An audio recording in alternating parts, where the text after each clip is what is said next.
Man, oh man, oh man, we got a gruesome story today. And the crazy thing about it too, it happened in my city. Yes, where I used to live at. Now I don't live there no more. We're gonna get to the bottom of this. The criminal past of the man charged with murdering a 13-year-old girl. Tonight, the sheriff says the teen was stabbed to death by a stranger who was following her. Thank you so much for joining us. I'm Ginger Gaston. I'm Matt Austin. We also learned today that murder weapon was a 12-inch knife. Sheriff John Mina says 13-year-old Rose DeJuiced was walking from her apartment to visit a friend in the same complex when she was grabbed. Deputies found her half naked and barely alive inside a utility closet.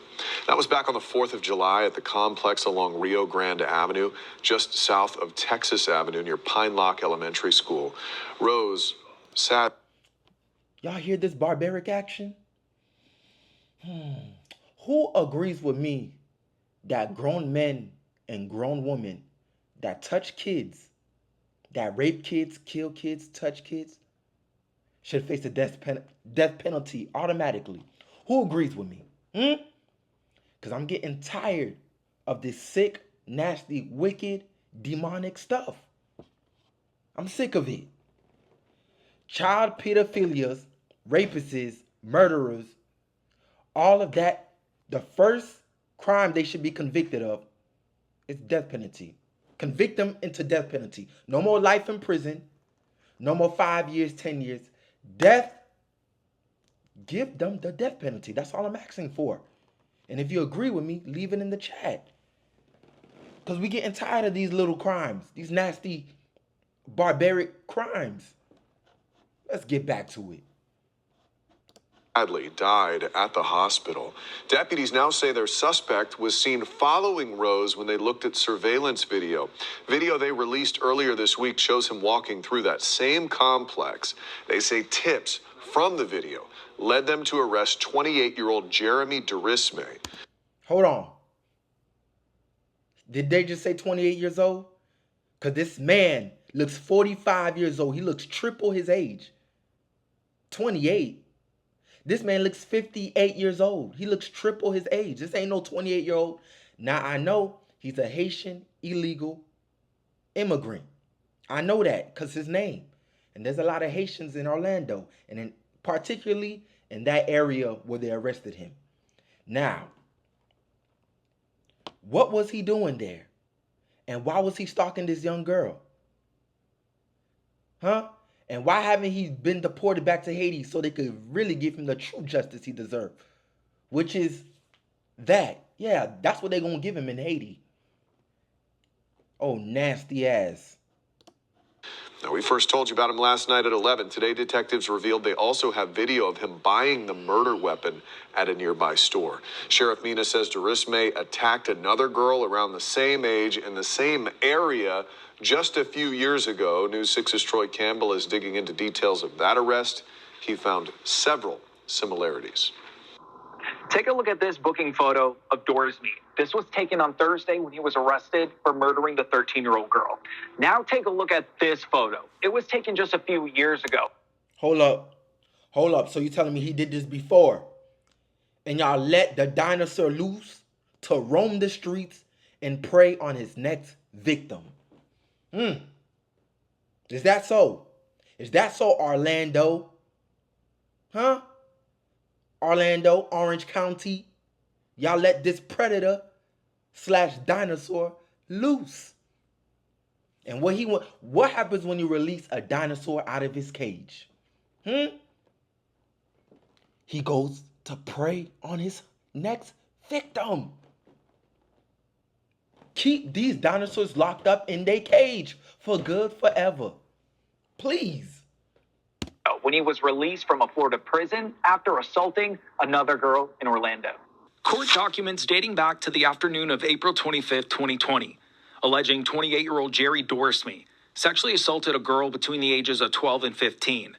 Near the same location, 13-year-old Rose DeJuiced was killed. He had been arrested for lewd and lascivious behavior on a child. That case was ultimately dropped to child abuse. I'm not sure what time or how much time he served, but he does have a history. We took a deep dive into the case and uncovered when officers... For those of you who don't know Orlando, This area right here is where all the low income people live. Not only low income, you got a lot of immigrants living in this area also. So when you mix low income people with immigrant people, you're going to get a lot of this. And this happens, murders, robberies, all of that happens daily here. Because I used to live here a couple years ago. So I know. Daily.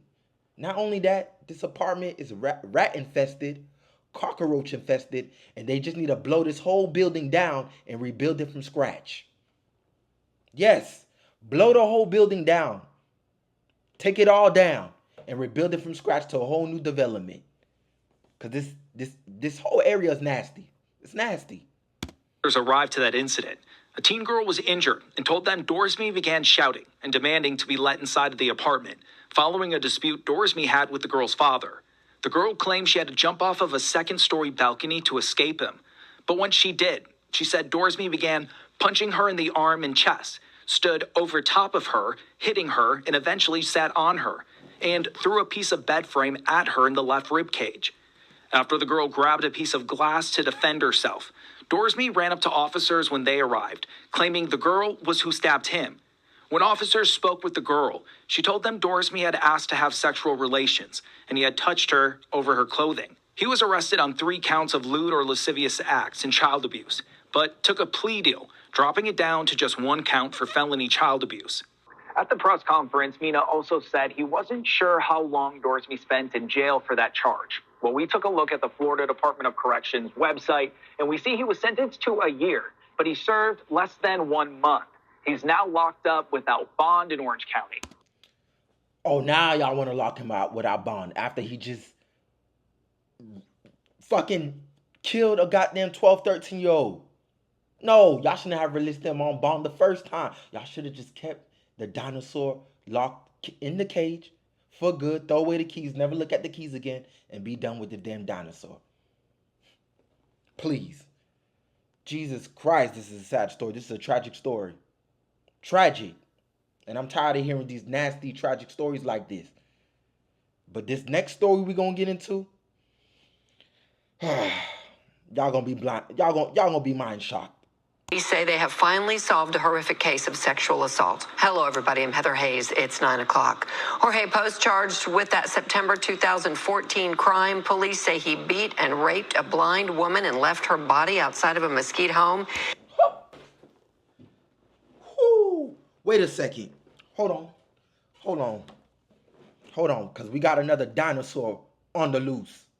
Well, he ain't on the loose no more. He's been caught, but still. Did they just say he raped? Did they just say he raped a blind woman? He sexually assaulted and raped a blind woman. Someone that can't even defend themselves because they blind. Did I get that straight, you guys? What should be the capital punishment to these horrendous demonic actions? Ma'am and sir? It took help from the feds and DNA evidence to track him down. Fox 4's David Santendry live at the Dallas County Jail with the story. David. Well, Jorge Post was just 17 years old at the time of the sexual assault. And according to an arrest affidavit, he actually spoke with investigators who were canvassing the neighborhood the day after that assault. He lived a block away with his mother, but at the time, there was no evidence linking him as the suspect. This lady was completely minding her own business. In 2014, a blind woman was sexually assaulted and severely beaten outside a home off Moon Drive in Mesquite. According to an arrest... Ma'am and sir, I think we live in a world now where evil is beating the good ass. Y'all heard me straight? The good is losing the battle to evilness. Evilness got good against the wall, beating good ass. Now I don't know what's going around the world or what type of reality we living in. But I think we need to start getting on the good side, the good team, and start helping the good overcome this evilness. Because we're seeing too much of these actions daily. Enough is enough. I'm going on team good. And I'm going to beat that devil. I'm going to beat the bricks out that devil/demon ass. Believe me. Affidavit, the woman lost consciousness and had fractures throughout her face. A sexual assault kit was completed, but no DNA matches were found. Now, 10 years is a long time. nearly 10 years later, police say 27-year-old Jorge Antonio Post matches the DNA. This entire department has wanted justice for the victim for a long time. Mesquite PD says in 2022, it asked the FBI to use a new form of investigative genetic genealogy for the case. This year, it identified Post as a possible suspect, but they still needed more evidence. In April, the FBI began surveillance of Post, and they were watching him get lunch here at this taqueria. They say they observed him drinking from a Coke can, and then he threw that Coke can into a trash can and left. Then the FBI picked up that Coke can, later took it in, swabbed it for DNA evidence, and they say the DNA on that Coke can matches the DNA. Look at that. Y'all heard what he doing? Right after he go do this nasty sexual assault on a blind woman. Oh my God, I can't believe someone sexually assaulting, brutalizing a blind person. You gotta be lower than low. You gotta be beneath low. We talking about demonic low to the goddamn ground type of low to be doing this. Then he go get some tacos. Some El Taco Chapo tacos. Yeah. And then you already know Mexicans, they like drinking their little Coca-Cola. You know, they gotta wash all that tacos down with some good old Coca-Cola. Man. DNA from a sexual assault kit in 2014. At the time of the assault, Post lived 1 block away from the crime scene, according to an affidavit. His relatives, who still live at the home, declined to talk on camera, but say he moved to Dallas a while back. I never thought nothing like that. Knowing that police say there's DNA evidence that he did this, what's your reaction? It's crazy. It's crazy. Sierra Young is Post's former co-worker. She says he was recently fired for aggressive behavior with a manager. They got into it, whatever. He got fired, and went loco, went nuts. And I ain't seen him since. You want to know why you ain't seen him since? Because he been roaming the street looking for a next victim. God darn it, America. Get these criminals on the check. And FBI, y'all been slipping and sliding lately. But I'm going to let y'all off the loose this time. Over here watching people eating El Taco de Chapo and flushing down tacos with Coca-Cola. No. Arrest him right then and there. Golly. Ladies and gentlemen, I'm gonna conclude this episode shortly, man, because I got a lot in my mind to think about. Too many goddamn nasty folks around here roaming the streets. Ugh. Anyways, I love y'all. Thank y'all for tuning in. Don't forget to like, subscribe, and hit the notification bell. And I'm going to see you guys on the next episode. Spook always going to keep you guys informed. Thank you.